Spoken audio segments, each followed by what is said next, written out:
parler de l'actualité avec un homme qui n'est pas politicien, mais pleinement plongé dans l'actualité politique et dans les affaires politiques. Vous allez sans doute deviner, puisque c'est pour la deuxième fois qu'il est sur ce plateau. Il s'appelle Noël Chiani. Bonjour, monsieur Noël. Bonjour. Très heureux de vous retrouver. Je préfère toujours qu'on m'appelle Dr Noël Chiani Mwadianvita. Professeur aussi. Professeur si vous voulez, mais Okay. Dr Noël Chiani Mwadianvita, c'est très complet. Docteur, très heureux de vous retrouver, je le disais, sur ce plateau.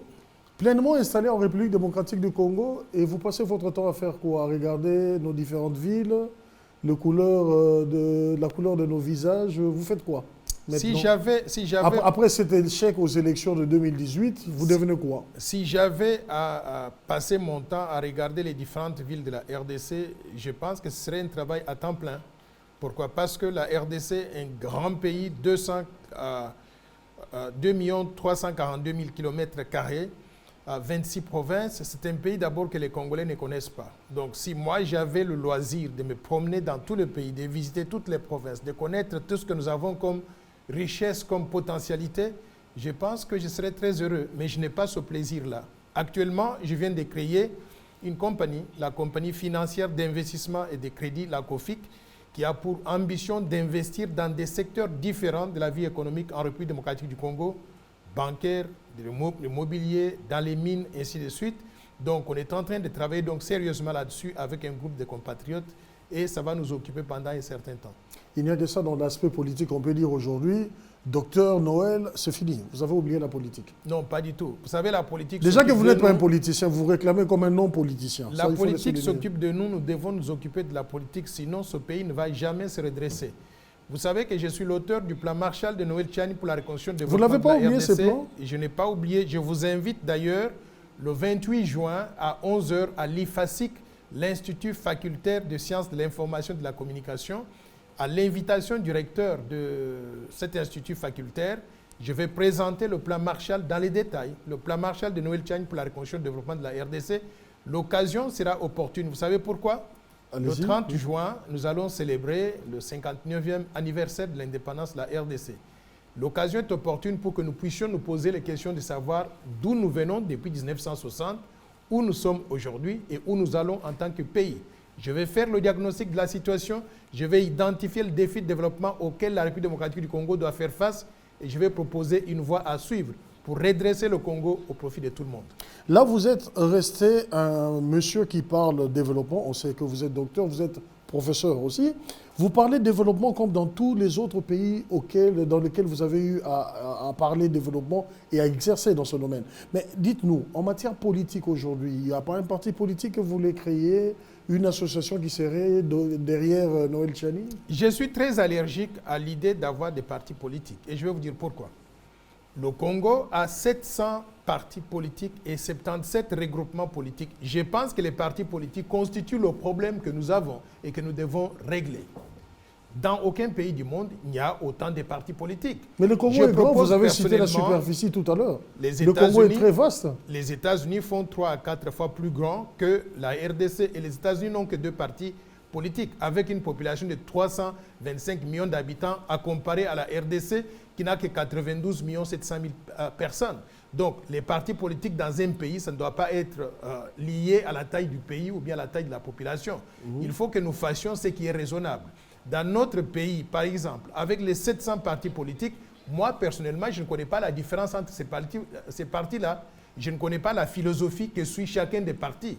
Je propose que nous puissions réduire le nombre de partis de 700 aujourd'hui à 2 partis politiques maximum pour que la démocratie puisse fonctionner normalement. Là, vous voulez recourir au système américain où on sait d'emblée que les républicains ont une tendance et les démocrates ont aussi leur philosophie. C'est ce que vous pensez pour la RDC? Ce n'est pas simplement le système américain, c'est déjà un système qui est meilleur que le nôtre. Mais je vous rappelle que lorsque le maréchal Mobutu, le 24 février, si je me trompe, le 24 avril 1992, lorsqu'il a proclamé le multipartisme dans notre pays, il avait l'intention de pouvoir mettre en place 2 à 3 partis politiques.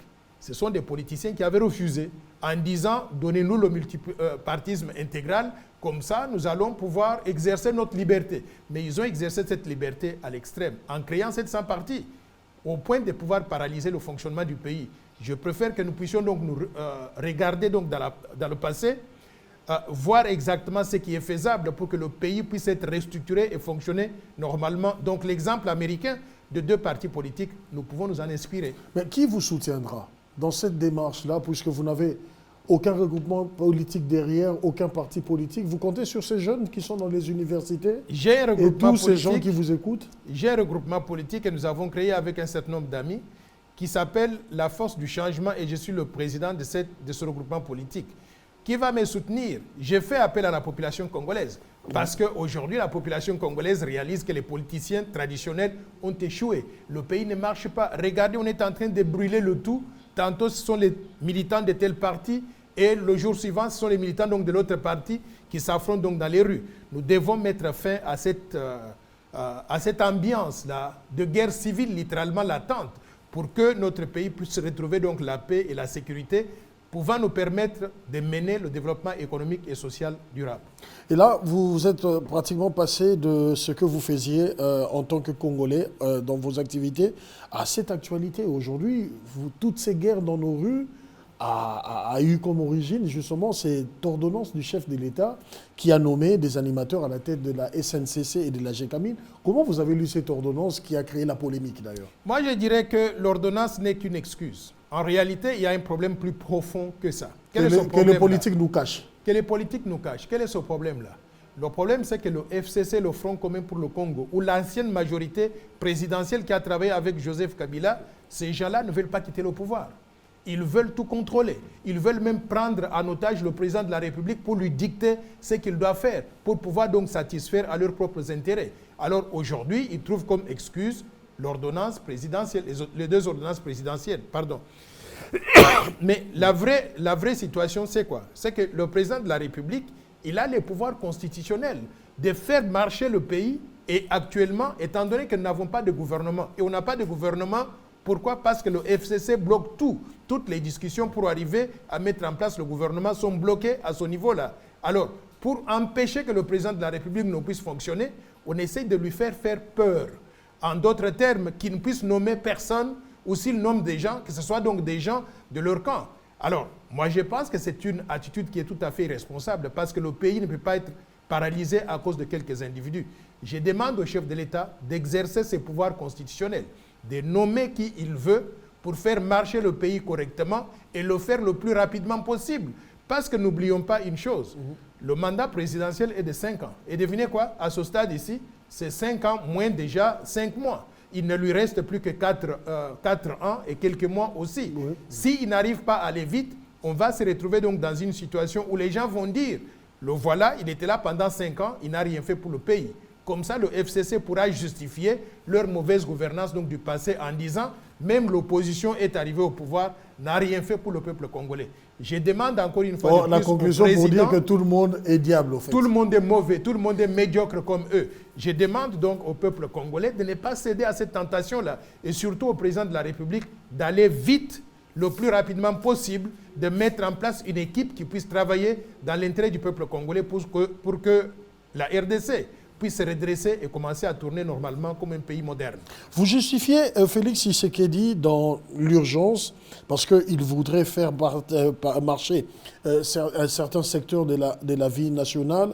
La SNCC est une grande entreprise qui fait vivre le Grand Katanga, tout comme la GECAMIN. Mais maintenant, en face, il y a la réaction de la rue.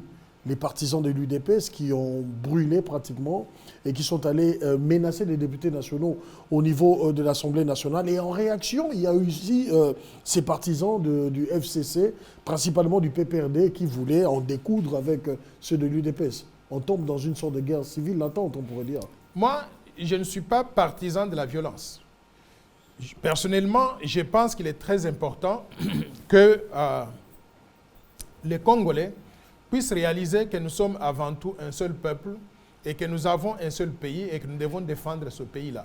Lorsque l'un de nous, un Congolais, est attaqué par qui que ce soit, nous devons tous nous mettre ensemble pour protéger ce Congolais-là. Donc, je ne suis pas partisan, moi, des gens qui pensent qu'il doit y avoir une guerre tribale entre les gens originaires de tel coin par rapport aux gens donc originaires de l'autre coin. Déjà dans nos cités, on dit que voilà, les Balouba de l'UDPS veulent nous prouver que Bango n'est pas maîtrisé Congo. Ça se raconte mal. Je ne suis pas d'accord avec ce genre de langage-là. Et je souhaiterais qu'au niveau du gouvernement, qu'on prenne des positions très dures à l'égard de toute personne qui utilise un langage tribal. Tous les Congolais sont les mêmes. J'ai reçu hier un groupe assez original. C'est un groupe de jeunes leaders, des jeunes gens, ils sont leaders du Kwilu. Ils sont venus donc de l'ancienne province, le Grand Bandundu. Ils sont venus me voir en me disant, vous savez quoi, professeur, nous vous suivons à la télévision et nous trouvons que vous avez de très bonnes idées pour le développement de notre pays. Nous voulons travailler avec vous. J'encourage donc ce genre d'initiative là-bas. Il y a des gens qui me contactent donc de l'ancienne province de l'Équateur, de la province orientale, du Katanga, d'un peu partout du Bas-Congo. Tous les Congolais sont les mêmes. Quand nous avons quelqu'un qui a des bonnes idées, mettons-nous ensemble parce que quand on va développer la RDC, ça va profiter à tout le monde. Ces histoires tribales entre les originaires de tel coin contre les originaires de... Je souhaiterais que le pouvoir public puisse utiliser de tous les moyens possibles pour mettre fin à de telles attitudes tout à fait irresponsables. Docteur, ça ne signifie pas quelque part, quand on voit ces manifestations des combattants, ces manifestations des jeunes du PPRD qui veulent en découdre, ça ne signifie pas quelque part pour vous que nos partis politiques ont échoué? Mais c'est pour cela que je propose la réforme du système politique. Je considère que les partis politiques, non seulement ils ont échoué, mais tous les hommes politiques, ils ont échoué. Dieu merci que je ne suis pas l'un d'entre eux, je ne suis pas politicien. Je voudrais demander au peuple congolais qu'on puisse se faire violence, qu'on puisse changer le système politique que nous avons aujourd'hui. Pourquoi ce système a échoué? Je vous donne l'exemple. Nous avons un nouveau président de la République investi, chef de l'État, depuis le 24 janvier 2019. Et devinez quoi? 5 mois plus tard, il n'a pas été en mesure de mettre en place un gouvernement pour faire face aux défis de développement auxquels le Congo est confronté. Le Sénégal à côté. Le Sénégal a eu un nouveau président réélu, investi le 2 avril 2019.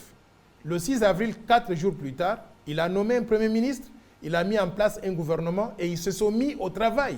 Et le Sénégal est plus avancé que la RDC aujourd'hui. Allez, vous allez voir des autoroutes, des routes, aéroports modernes, vous trouvez que des gens travaillent. Et nouvelles compagnies aériennes. Des nouvelles compagnies aériennes et consorts. Eux qui sont plus avancés que nous, sont plus pressés pour faire certaines choses. Et nous qui sommes en retard, au lieu de nous presser pour arriver donc à rattraper le retard de développement, nous sommes littéralement donc paralysés. On n'arrive pas à faire donc de progrès. Pourquoi? Parce que le système politique ne permet même pas au chef de l'État de signer une ordonnance. Le système politique ne permet même pas au chef de l'État de pouvoir nommer un premier ministre dont il veut. Nous devons réformer. Les politiciens sont en train de retarder le développement du pays. Ils sont en train de bloquer le développement du pays. Je souhaite que nous puissions nous faire violence pour d'abord, je suggère au chef de l'État de mettre en place une commission de réformes institutionnelles qui va examiner comment ce pays fonctionne et quelles sont les grandes réformes à entreprendre. Par exemple, je vous ai toujours dit que nous devons passer du système d'élection à scrutin indirect à scrutin direct pour tous les élus donc, du peuple, notamment les sénateurs, les gouverneurs, les présidents de la République, donc tout le monde, pour éviter la corruption dans le système le système indirect. Le système donc indirect. Le peuple passe par des individus, des élus qui doivent élire plus tard d'autres. C'est une réforme institutionnelle importante. Et je voudrais aussi demander aux gens d'examiner aujourd'hui notre Parlement. Est-ce que nous avons besoin vraiment donc du Sénat? À quoi il nous sert donc cette histoire-là? Pourquoi? Parce que quand nous avons un projet de loi, c'est discuté au niveau de l'Assemblée nationale. Une fois qu'on a adopté ce projet de loi, on peut l'envoyer directement au président de la République pour promulgation plutôt que d'envoyer en deuxième lecture au niveau donc du Sénat, surtout lorsqu'on sait que quand arrive donc au niveau du Sénat, si les deux chambres n'arrivent pas à se mettre d'accord, c'est le point de vue de l'Assemblée nationale qui va primer. À quoi ça sert de pouvoir perdre du temps en envoyant donc ce projet de loi en deuxième lecture au niveau donc du Sénat, qui ne sert absolument donc à rien et qui nous coûte beaucoup d'argent d'ailleurs. Un Sénat qui coûte cher à l'État congolais. Qui coûte très cher à l'État congolais. Donc je propose que la commission des réformes institutionnelles que je propose puisse analyser le fonctionnement des institutions congolaises pour déterminer qu'est-ce qu'il faut faire pour que le pays puisse aller de l'avant, pour qu'il ne puisse pas être paralysé à cause de la bureaucratie que nous connaissons actuellement. Docteur, si je dis docteur, c'est parce que je voudrais vraiment vous amener dans une réflexion pure. Sans gouvernement depuis pratiquement 5 mois, sur le plan économique, qu'est-ce que la RDC est en train de perdre en ce moment? Sur le plan économique, je peux dire qu'il n'y a rien qui s'est fait aujourd'hui. Des investisseurs sérieux, tant nationaux qu'internationaux, ne peuvent pas investir donc dans le pays sans connaître d'abord qu'est-ce qui va arriver. Ça, c'est la première chose. Mais la deuxième chose, c'est que sur le plan donc des politiques, je donne l'exemple. le Congo est classé comme étant l'un des pays les plus corrompus de la planète par Transparency International. Alors, que faire pour combattre la corruption si nous n'avons pas donc de gouvernement? Jusqu'à présent, on ne peut pas concevoir les politiques au niveau de la présidence parce que ce rôle-là est confié donc au gouvernement. Il faut qu'on ait un gouvernement qui puisse mettre en place un programme de lutte contre la corruption et commencer à travailler donc dans ce sens-là. Ça, c'est une chose. Deuxième exemple, pardon. Nous sommes classés comme étant l'une des pires destinations des investissements dans le monde par le groupe de la Banque mondiale qui fait ce qu'on appelle donc le rapport Doing Business du groupe de la Banque mondiale. Pour arriver à changer donc ce classement-là, il nous faut avoir un plan d'action clair qui nous permettra de pouvoir résoudre un à un les différents défis auxquels nous sommes confrontés pour arriver à avoir donc un bon environnement donc des affaires. On ne peut pas faire ces choses-là tant qu'on n'a pas de gouvernement. Donc sur le plan économique, je peux dire que le pays est paralysé. Nous sommes donc sur ce qu'on appelle en anglais stand-still. Nous sommes stationnaires alors qu'on devrait continuer à bouger tous les jours. Et les autres pays du monde ne nous attendent pas. Chaque fois que je m'en vais, par exemple, aux États-Unis, je trouve que tout mon quartier est en train d'être renouvelé, reconstruit à zéro. Les États-Unis qui sont déjà avancés sont pressés pour se développer davantage. Et nous, qui sommes en retard, nous vivons littéralement donc dans une poubelle à ciel ouvert. On ne fait rien, on passe 5 mois sans avoir un gouvernement. Je pense que c'est un scandale. Il faut que nous puissions nous faire violence pour arriver à changer cet état des choses pour que le Congo puisse commencer à tourner normalement. Que feriez-vous à la place d'un Félix Tshisekedi, aujourd'hui obligé de vivre un mariage, sa coalition cash, obligé par la Constitution de vivre un mariage avec les FCC? Et ce mariage est pratiquement à l'origine de tout ce que nous avons décrit dans cette émission. À sa place, vous ferez quoi? À sa place, d'abord, je voudrais prendre le peuple congolais à témoin. Et une fois que je prends le peuple congolais à témoin, d'abord, je l'invite à pouvoir publier cet accord-là. S'il a un accord avec le FCC, dans une démocratie, il faut que ce soit transparent. Il faut qu'on connaisse qu'est-ce que cet accord dit exactement. Pourquoi le président ne peut pas donc juste mettre en place, désigner un premier ministre qu'il veut, faire la composition de son gouvernement et puis commencer à travailler. Nous voudrions connaître donc les détails de cet accord-là. Donc, je l'invite à le publier. Maintenant, en deuxième lieu, si l'accord ne lie pas donc ses bras, comme tout le monde semble pouvoir donc le dire, je devrais agir. Parce que, vu l'urgence, c'est ça que la Constitution donc dit. Vu l'urgence, le chef de l'État doit être à mesure de prendre toutes les mesures possibles pour que le pays puisse marcher normalement. Je commencerai à mettre en place toutes les personnes à nommer dans les entreprises publiques, au niveau des institutions financières, les régies financières, au niveau du gouvernement. Et je le ferai si le FCC n'est pas d'accord. En ce moment-là, donc, je vais demander au peuple congolais d'aller dans les rues, de pouvoir en découdre avec eux. Donc vous n'avez que le peuple comme solution? J'ai le peuple comme solution parce que nous sommes dans une démocratie. Tout ce que le président de la République donc, doit trouver la légitimité dans le support populaire qu'il doit avoir. Il a été élu démocratiquement par le peuple congolais. Tout ce qu'il fait, il doit répondre à ce peuple-là. Et si le FCC, qui n'est qu'un groupe de quelques individus, si le FCC veut prendre le pays en otage, il faut faire appel au peuple pour que le peuple puisse en découdre avec eux. Comment vous jugez, docteur, la justice congolaise qui revient dans l'actualité? Elle est très mauvaise. Avec cette série d'invalidations et de validations. On se réveille un matin, on est député national, les après-midi, on ne l'est plus. Moi, je pense que c'est un scandale et justement, la commission des réformes institutionnelles que je suis en train de proposer doit pouvoir analyser tout ça. Le fonctionnement de la justice est très dégueulasse ici. J'ai une parcelle qui a été littéralement donc, spoliée par des individus qui utilisent donc des astuces juridiques pour arriver à s'accaparer des biens privés, des biens des individus. Pardon, non seulement moi, mais il y a beaucoup de compatriotes qui sont donc dans cette situation-là. Au niveau donc de nos élus, il est tout à fait anormal que la CENI ait proclamé les résultats, que la Cour constitutionnelle ait confirmé ces résultats et que soudainement, on revient en arrière aujourd'hui pour pouvoir invalider donc des élus. Bon, je voudrais que nous puissions examiner cette question sérieusement parce que la crédibilité de toutes les institutions congolaises et même du processus électoral à tous les niveaux, la crédibilité, elle est mise en danger. Ça ferait peur même au président de la République? J'espère qu'on ne va pas se réveiller matin avec un autre arrêt de la Cour constitutionnelle. Pourquoi? Parce que à l'allure où vont les choses, personne n'est sécurisé. Donc j'invite tout le monde à prendre ces questions avec beaucoup donc, de sérieux. Donc ce mariage FCC-Cash, vous trouvez qu'il doit vite s'arrêter? Je ne connais pas ce mariage-là. Je n'ai pas été témoin de ce mariage. Donc je ne connais pas de quoi il s'agit. J'entends simplement qu'il y a des gens qui négocient secrètement la nuit sur le dos du peuple congolais. Et dans une démocratie, les choses ne se passent pas comme ça.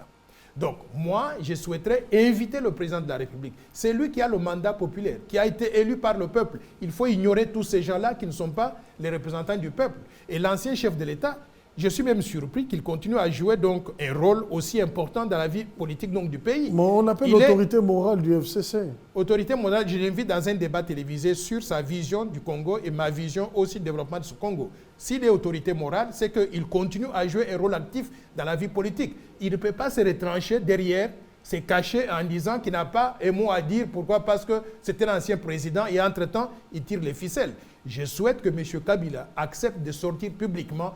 Lui et moi, nous allons nous confronter à la télévision nationale qui présente sa vision de développement, qu'il explique au peuple congolais pourquoi il intervient dans la gestion au jour le jour du pays et qu'il donne sa vision pour le Congo. Et moi aussi, en tant que président de la force du changement, en tant qu'autorité morale de la force du changement, nous allons nous confronter, le peuple congolais va juger. Une véritable confrontation entre deux autorités morales. Entre deux autorités morales, et le peuple congolais va juger réellement qui a des bonnes intentions pour le développement donc, de notre pays. Pour finir cette émission, qu'est-ce que aujourd'hui le docteur Noël Tchani pourrait dire à la population? Parce que ce ne pas tout le monde qui va dans les universités pour suivre les colloques, les séminaires que vous organisez. Mais il y a certains qui sont là, devant la télévision, qui voudraient vraiment vous entendre donner un mot d'espoir, un mot qui puisse, au-delà de la souffrance habituelle, quotidienne, un mot qui rassure. Je voudrais dire au peuple congolais que le Congo n'est pas voué à la fatalité. Nous pouvons nous redresser, nous pouvons nous mettre debout en tant que pays, commencer à nous développer normalement. Et je vous dis que je vous ai proposé un plan qu'on appelle le plan Marshall de Noël Tchani pour la reconstruction et le développement de la RDC, un plan qu'on peut mettre en œuvre sur une période donc de 15 ans pour sortir du sous-développement et devenir pays émergent en 15 ans. Et si nous le faisons, nous allons créer des emplois, des opportunités, pas pour quelques-uns, pas pour les membres de ma famille politique ou biologique, mais pour tout le peuple congolais, sans exception et sans discrimination. Nous sommes un grand pays, mais pour arriver donc à le faire, nous devons faire des choses d'une certaine façon, dans l'ordre.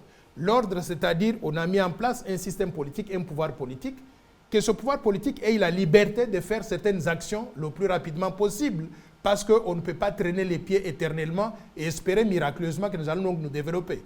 Si nous arrivons donc à soutenir ce pouvoir politique, je pense que nous pourrons réaliser des miracles le plus rapidement possible. Mais il appartient aussi donc au chef de l'État à pouvoir mettre en place cette dynamique de cohésion nationale qui met ensemble tout le peuple congolais, qu'on mette fin à ces histoires-là de manifestations donc des rues, à des politiciens qui, après la campagne présidentielle, la campagne électorale, commencent déjà à entrer en campagne, à faire le tour du pays. Nous devons avoir des règles qui s'appliquent à tout le monde sans exception. Si nous le faisons et que nous travaillons tous ensemble, en ayant par exemple une vision partagée pour le développement donc, du Congo, je pense que ce Congo est promis à un bel avenir. Je vous invite pour cela, le 28 juin 2019, à l'IFASIC, à 11h. L'IFASIC, c'est l'Institut facultaire de sciences de l'information et de la communication. Je vous invite donc à 11h à l'IFASIC. Nous allons présenter ensemble cette vision de développement que je souhaiterais qu'elle devienne une vision partagée par tout le peuple congolais. Et si nous avons une vision partagée et que nous décidons de la mettre en œuvre, je pense que nous pourrons donner de l'espoir à tout le peuple congolais et espérer pouvoir développer la RDC au profit donc de tout le monde en créant des emplois et des opportunités pour tout le monde. Encore une fois, je vous remercie de l'opportunité que vous m'avez donnée. Il y a une dernière question. Le plan Marshall de 15 ans, c'est avec Noël Tchani ou sans lui?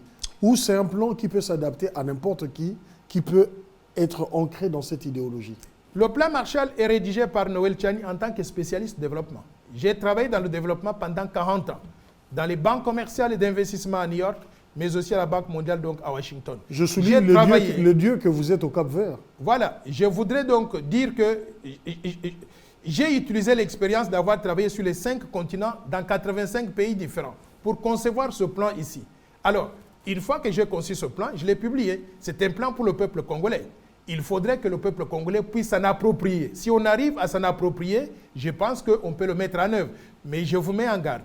Je voudrais que vous sachiez une chose, c'est que chacun de nous est bon à quelque chose. Quand on veut faire, comme le coach Ibeng veut faire donc l'équipe nationale, les Léopards, qui doit représenter la RDC à la Coupe d'Afrique donc des Nations en Égypte, il doit pouvoir sélectionner les meilleurs. S'il prend au numéro 9, à la place de Trésor Mputu, il met Noël Tchani ou Félix Tshisekedi, nous allons perdre. Mais si on arrive à mettre au numéro 9 Trésor Mputu et comme gardien de but on met Mantampi, la RDC a l'espoir de pouvoir gagner la coupe et de faire la joie donc de tout le monde. Le domaine du développement, c'est aussi la même chose. Si on aligne n'importe qui, nous allons perdre. Si on aligne Noël Tchani pour s'occuper du développement de la RDC et de mettre en place une équipe de gens consciencieux qui savent exactement ce qu'ils font dans le domaine du développement, on peut espérer développer la RDC au profit de tous. Donc, mettons l'homme qu'il faut à la place qu'il faut et nous allons faire des miracles dans le développement économique et social qui pourra profiter à tout le monde. Docteur Noël Tchani, merci d'avoir participé dans cette émission. C'est à moi de vous remercier de m'avoir reçu dans cette émission, bien que ma voix aujourd'hui n'est pas donc en forme, mais on a fait donc ce qu'on pouvait. L'essentiel est que le message est passé.